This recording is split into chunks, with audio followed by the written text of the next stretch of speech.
Hello, everybody, and welcome to this session on packaging estimates. So this is how to estimate both cost, schedule, and time for your packages. So before you can estimate, you have to know what your package entails. So you have to have a draft package, which is a list of the different tasks involved, and you must know how long it takes you to get things done. So you need to have some kind of information in order to do this. So if you don't have a package, you're certainly welcome to watch this, but you might want to come back and watch this once you have a list of package details, because that's what we're going to need to do estimates.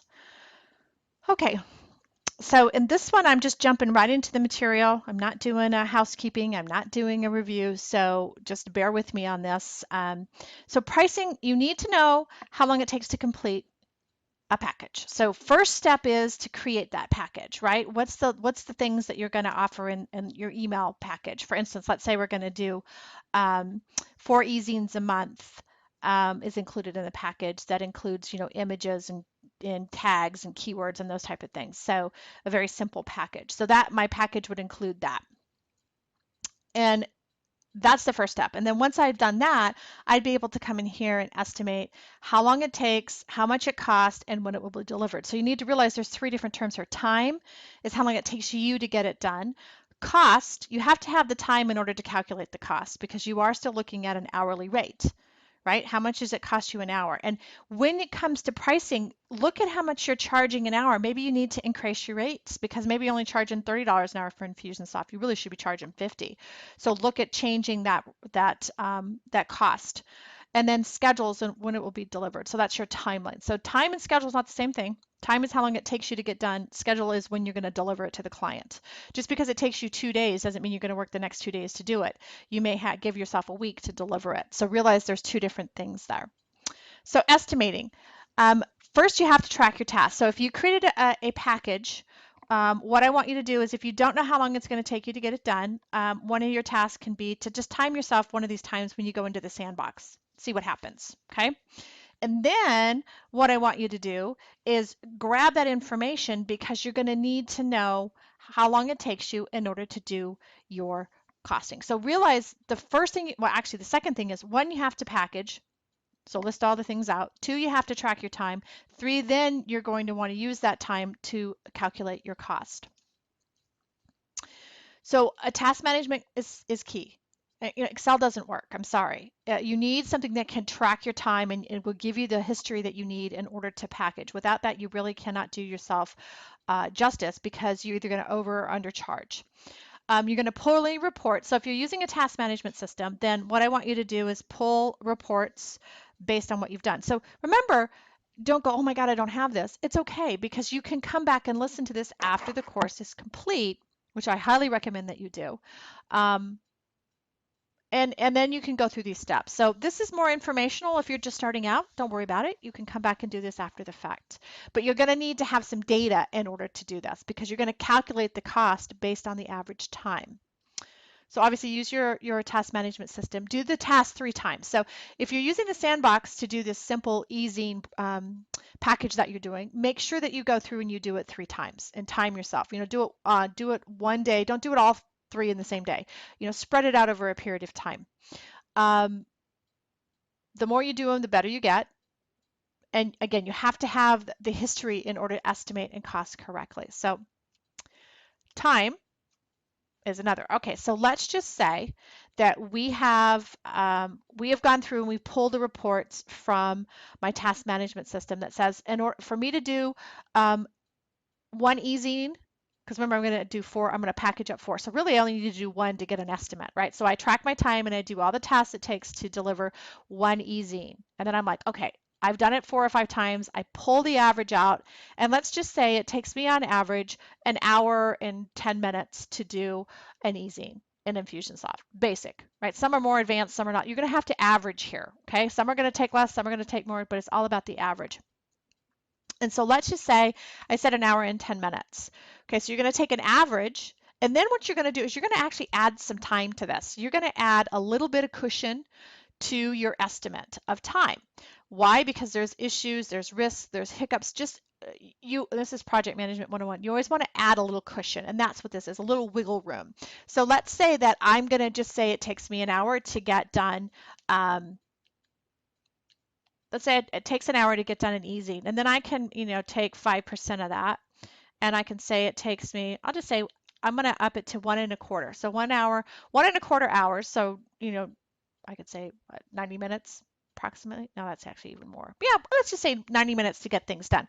That's my estimate. So then I could say, okay, 90 times 4 is about 3.5 hours or so it takes me to do 4 easings, right?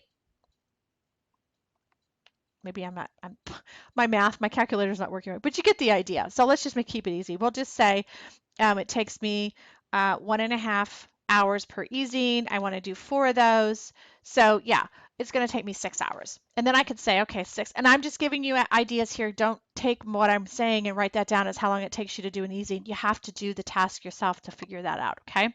So then I can say, okay, if it's 6, I can say times my $50 rate, $300 a month, they would get 4 easings, right? So for $300 a month, I'll do 4 easings for them. That kind of gives you an idea how this works. But you do want to add a little wiggle room, little cushion. And I say between 5 and 8%, some do 3 to 5. Do what works good for you. I kind of go in the middle. So I'll probably do 7%, maybe 6. So here's an example. Let's say that I have a package that's going to take me 55 hours. Now, that's obviously a big package. Maybe I'm implementing referral partners, or maybe I'm implementing the e-commerce piece or whatever. This is just an example. So 55 hours is the information I got out of my task management system that tells me how long it takes me to do this. Then I add that 8% cushion, right, to my overall. So I add 4.4 or 4.4 to 55, and now I've got 59.4 hours. And I can even round that up to 60 if I want to say, okay, 60, it's going to take me about 60 hours to get that done. And that gives me the wiggle room because it's an average. So it's going to, oh my God. And you have to get away from thinking about hourly because they're not paying you for hourly, they're paying you expertise, but you still have to work to get it done. So you need to know how long it takes. Okay, so it does come back to hourly, but you're not being paid for hourly. Okay. All right, so cost. Okay, so now that you have how long it takes, so what was it, 59.4, I think was my total. You want to take your estimated hours by your hourly rate. Now you need to look at your hourly rate and you may need to bump it up, especially for those of you who are just starting out in Infusionsoft. If you have a lower rate, you really need to raise it because this is an expertise that you need to be paid for. So you need to change your mind and your perception. So you can also add a wiggle room here if you want. I don't add it in both places. I just add the wiggle room to the cost. That gives me a little extra time. You can also add wiggle room, which you should, to your schedule, which we'll talk about in a minute. So I have 59.4, and let's say that my hourly rate is $60. Whoops, I actually did that twice. But you get the idea. So you're going to take your average, or excuse me, you're going to take the average time you came up with, 59.4, which includes my wiggle room, times your hourly rate, and you basically get your cost. Now remember, use the appropriate rate for different expertise, higher expertise, right? So I use 65 in this example. 59.4 times 65 is 38.61, and that includes wiggle room, right? So if they it turns out that there's more design work that I need to do, there's more graphic work that I need to do, the template's more complex, I have a little space in there. That's for cost. That's for your time. So you added wiggle room for your time in case something pops up. Now the schedule is the deadline. Okay, so what you've done is you've figured out how long it takes you to get it done, and you've taken that and you've multiplied that by your hourly rate. You added a little between 5 and 8% of wiggle room, and then that's the cost that you pass along. Okay, and that's the cost you tack on to your specific package. Now the schedule is when you're actually going to deliver it. Okay, the schedule is your deadline, right? When you sell a package, you need to determine if you can meet the client's deadline given your current schedule. You need to look at your schedule. Just because it takes you 2 days to do something doesn't mean you can turn it around in 2 days, because you've got multiple clients. You're juggling all kinds of stuff. You need to look at your schedule and say, okay, when can I fit this in? That's your deadline. You want to under promise and over deliver. Don't put a line in the sand that you know you can't meet, because then you're going to cause problems. Okay. So have some wiggle room. You can add percentage here too. I add percentage on my cost, I add percentage on my deadline. That way I've got wiggle room in my time and my cost, and I've got wiggle room in my schedule in case something comes up. Make sure you account for any holidays or vacations when you're looking at your schedule to say whether or not you can meet a deadline. Add some time for wiggle room, 5 to 8, same thing, okay? This is kind of our project management rule of thumb. So here's an example. So my duration, in other words, how long it takes me to get it done, is 59.4.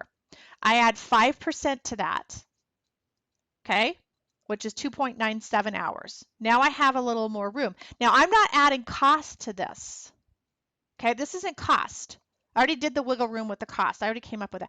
I'm adding additional time here for the deadline. I know it usually takes me 60 hours to get it done, but I'm going to add 3 hours of cushion time in case there's something wiggled, right? I add a little wiggle room. So when I look at this, I say, okay, I need 62 hours to 63 hours, let's say, to get this done. And the client wants it done in 10 days. Do you think I can do it? I might be able to do it, right?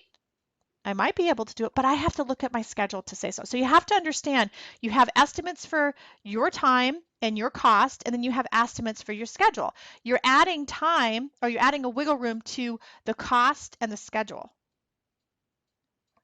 Cost and the difference, when you add additional wiggle room to your cost, it means if something takes more time than you estimated, you still have coverage for that. And your wiggle room for your schedule means if something comes up, you're still going to deliver it on time because you don't want to deliver it late. Okay? And this is with any package, remember? Okay, so I have 62.37 hours is estimated time for completion. As I said, the client's deadline is in 10 days. Do you have enough time to complete? So this is a question you'd ask yourself when you go to complete a package. You need to look at all variables. What do you got going on in your life right now? Are you going to be taking vacation? Are you going to take a day off? Do you have a huge project coming due? These are things you need to do. Be careful about saying yes to clients when you know in your mind you can't meet their deadline, because that's not a good thing. I'd rather have you say no, I can't meet that deadline, but I can meet this one. Give them an alternative and say instead of saying no or saying yes. So review your list to determine your current workload and scheduling before committing to any deadline. Don't overcommit. And the more you estimate, the better you get. And remember, you can charge rush fees for jobs. So if somebody wants you to turn something around in a day and you normally don't do that, you can certainly charge a rush fee. I mean, if you're going to overnight something, shipping, or if you want a rush job at the printing, at Kinko's, they charge you for that. Same idea here, okay?